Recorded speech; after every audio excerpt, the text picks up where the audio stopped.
Ibu tentu tahu betapa pentingnya nutrisi dalam kehamilan. Karenanya ibu hamil sebaiknya mengkonsumsi asam folat dan suplemen vitamin D.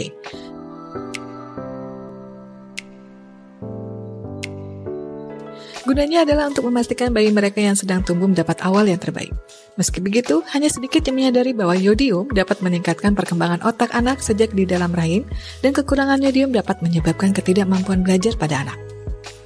Kekurangan yodium saat hamil dapat membahayakan anak sebelum ia lahir. Para ahli yodium biasanya menyarankan untuk wanita hamil dan menyusui mengkonsumsi suplemen yodium untuk menebus kekurangan tersebut. Alasan yodium penting untuk pertumbuhan anak. Yodium sangat penting untuk produksi hormon tiroid, yang penting untuk metabolisme, pertumbuhan, dan perkembangan yang sehat. Selain itu, yodium juga sangat penting selama prakonsepsi dan 16 minggu pertama kehamilan untuk memastikan perkembangan otak bayi yang sehat.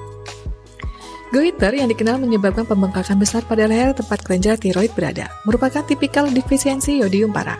Kekurangan yang berkepanjangan dapat menyebabkan produksi hormon tiroid menurun atau mengering sama sekali.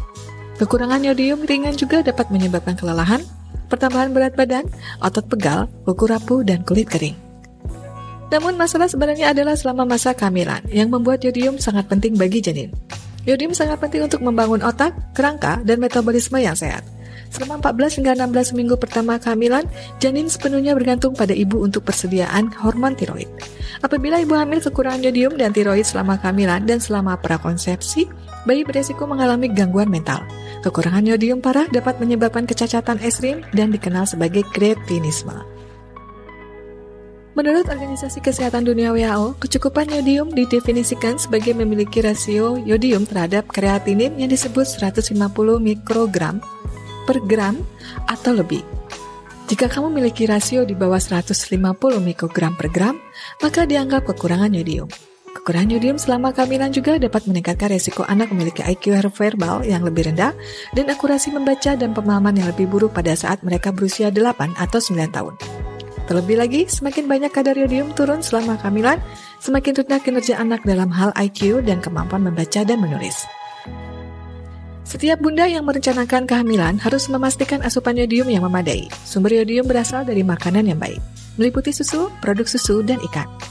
Bunda juga dapat menanyakan informasi mengenai yodium selama kehamilan pada dokter.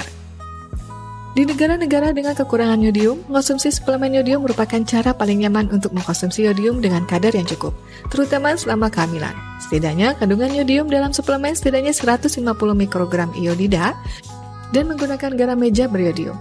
Asupan gabungan dari makanan dan suplemen harus 290 hingga 1100 mikrogram sehari. Kalium iodida adalah bentuk yang disukai. Selain meningkatkan perkembangan otak, yodium juga tampaknya membantu melindungi bayi dari bahaya lingkungan tertentu. Yodium juga mampu melindungi bayi baru lahir dari air sumur yang mengandung nitrat berlebihan dari asap rokok, yang keduanya dapat membahayakan tiroid.